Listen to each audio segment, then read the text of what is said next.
Magandang araw! Today, kasama ko naman ang aming mga tupa. Ito po ang aking si Bobby, ang aking favorite na tupa. So, Bobby, say hello to everyone.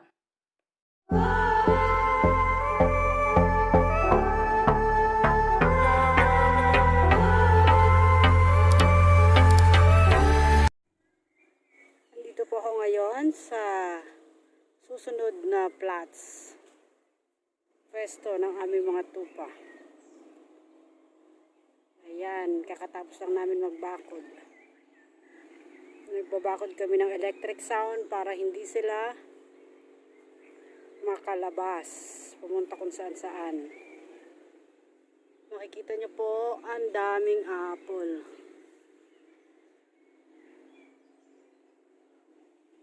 Pagkain niya ng aming mga tupa. Sobrang dami. Hindi mapakita ko sa inyo kapag natapos na dito sa area na to ang aming mga tupa. Sobrang linis niyan. Ayan, tingnan nyo po, ang gaganda ng apple. Hindi ko lang alam kung anong variety nito.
Yoyo!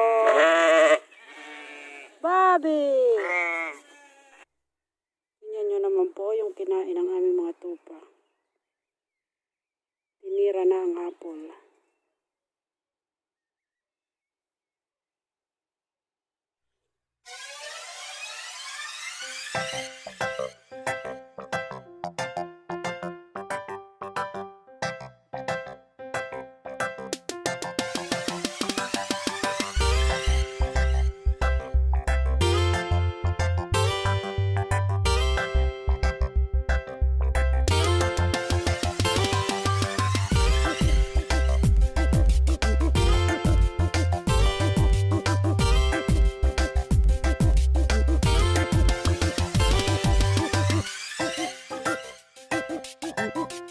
Kayo pala ang mga salarin. Yan nyo naman po kumain ng apple ang aming si Tala. Tingnan mo, Bobby, ang takaw-takaw ni Tala, oh. Sarap na sarap sa apple. Ayan, ang dahil pa nilang kakainin. Lahat ng maaabot nila kakainin nila. So, ito na naman si Tala. Nagsisipat na naman. Ano, Tala, dahil mo nang nakain, oh. O, yan, magpapakitang gilas din itong isa. Ah, ang galing. Ang galing. Exhibition. Ayan po ang buhay ng aming mga tupa. Mama mo ba yan, Tala? Diba? Papakitang gilas sila. Alam nila nandito ako eh.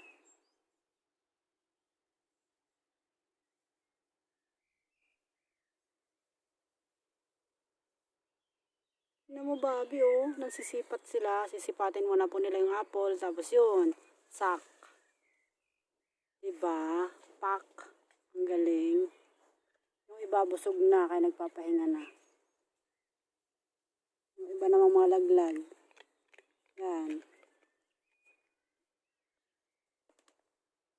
Yung iba ayaw kumain ng nalaglag. Sobrang arte. Kaya naman naman yung mag-ina ni Tala. Bobby, ayaw mo bang makikain?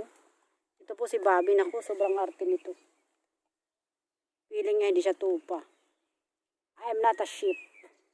Here, Bobby. Diba? Tignan niyo po si Bobby, oh, meron siyang husky. Parang aso lang. Kasi lumaki po siya kasama ang aming mga aso. Si Pedro at si Wendy. Feeling po niya ay isa siyang aso. Hindi po siya isang tupa. Mas gugustuhin po niyang kasama ang mga aso namin kaysa ang mga tupa. Kasama rin po namin siyang mamasyal, maglakad kung saan saan. Dati nung maliit pa siya, kaya lang ngayon, may anak na siya. Kaya hindi na namin na isasama. Yan po. Mapapansin niyo po, sobrang sweet sa akin ni Bobby or Baby Me ang tawag namin sa kanya. Kasi po, simula nang pinanganak siya or nang niluwal siya, namatay ang kanyang mother. Kaya ako ang naging kanyang mommy. So, pinadede ko po siya sa bote para makasurvive. Kaya yun, parang ako na yung kinilala niyang mommy. Tingnan niyo po. Diba, Bobby?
Sa kabila ang susunod nilang pwesto.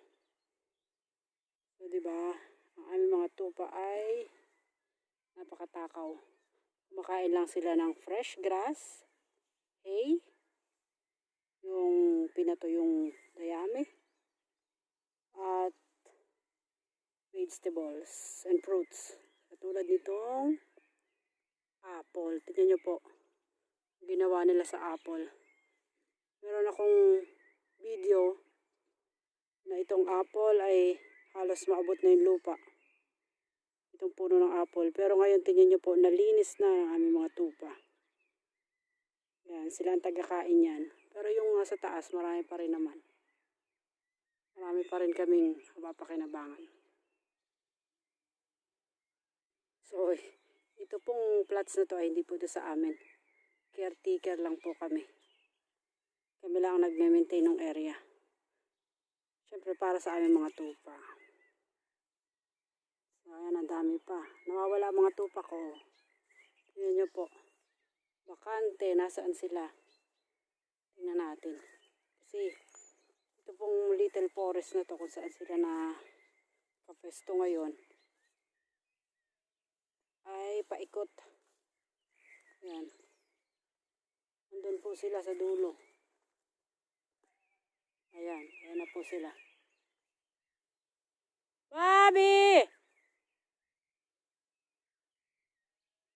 Baka may nagbibigay doon ng pagkain kaya ayaw na. Kaya sila ay nagpuntahan doon. Tingnan natin. Ayan, nandito po ako ngayon sa Little Forest. Dito sa aming lugar. Bobby! Come! Ayan po ang aming mga tupa. Tinatawag ko lang yan, lalapit na sila. Come! Come here! So, atras po ako. Kasi pag nagganuhan sila, tagsaan sila. Matumba tayo.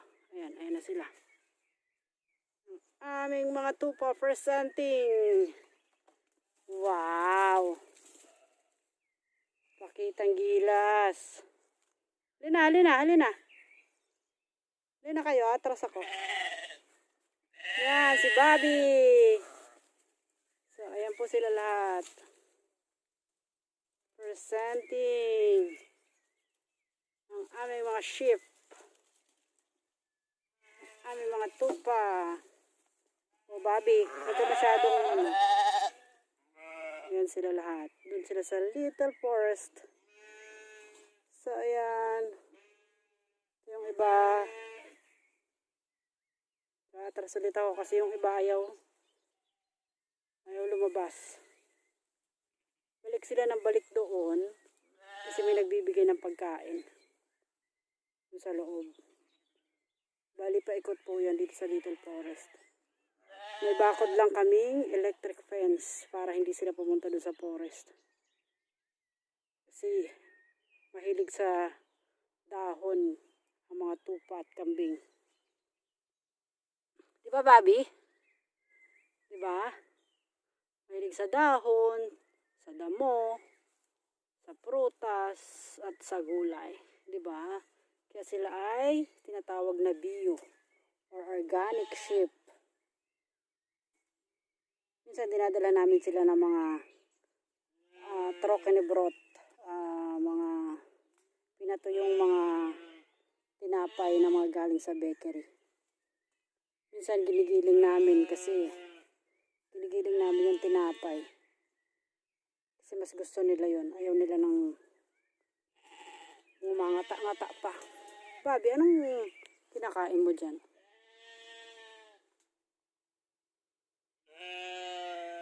Anong problema? Come? Come, shop. Shop. Ang tawag po sa German ng sheep or ng tupa ay shop or shape. Yung maliliit naman, ang tawag sa kanila ay lamb. Yan ang magandang pambenta. Medyo mahal ang kilo ng lamb. Ang lamb po ay nagkakahalaga ng 3 euro per kilo. So, kung yung isang lamb ay umabot ng 30 kilos times 3 euro. So, okay na rin. Okay rin naman yung bentahan sa tupa. Kaya, nag-aalaga kami ng tupa. Siyempre, yung mga benta, yung mga nalilikom namin mula sa kanila, binibili rin namin ang mga pangangailangan nila. Katulad ng electric fence, ng grass cutter, ng electric, ano ba tawag nito? Yung battery na kailangan sa electric fence, at yung pinaka aparato niya. Kasi ang mga tupa ay sweet, lalo na itong aking si Bobby. Kita nyo naman sa aking mga video, halos ayaw na umalis sa tabi ko. Ayan. So ito po ang aming sheep farming. So meron pa po silang mga kasama. May isang grupo po kami doon sa isang area. Yun naman po ay ang barako. Hinihiwalay namin ang barako sa mga inahin. Saka kasi dito maraming mga baby pa. So kapag kasama yung barako, baka babahan na agad. Saka ayaw namin ng maaga silang nabubuntis. Dapat, so starting ng August or September, okay lang. Naisama na namin dito yung barako sa mga inahin. Ano, Bobby? Wala ako ditong pagkain. Teka, kukuhanin kita. Tingnan niyo po ito si Bobby. Interrupt na naman. Kasi gusto niya fresh na apple. Ayaw niya nung nalaglag. Diba ang arte? Ayan. Nasaan na po ba tayo? So, yun po. Kapag sinama na namin yung barako dito sa mga inahin, so mabilis lang din silang nabubuntis. Tapos, pagdala namin pagdating ng snow, dala namin sa kanila sa kanilang shelter, kanilang bahay, doon naman sila manganganak. At ipapakita ko yan sa inyo sa mga susunod kong video, sa future videos ko. Pagdating ng winter, kung paano yung life nila sa aming stall, sa kanilang shelter. Yan. So, Bobby, magpaalam na tayo. Hanggang dito na lang muna po. Maraming salamat sa panonood. And see you on my next videos. Bye-bye!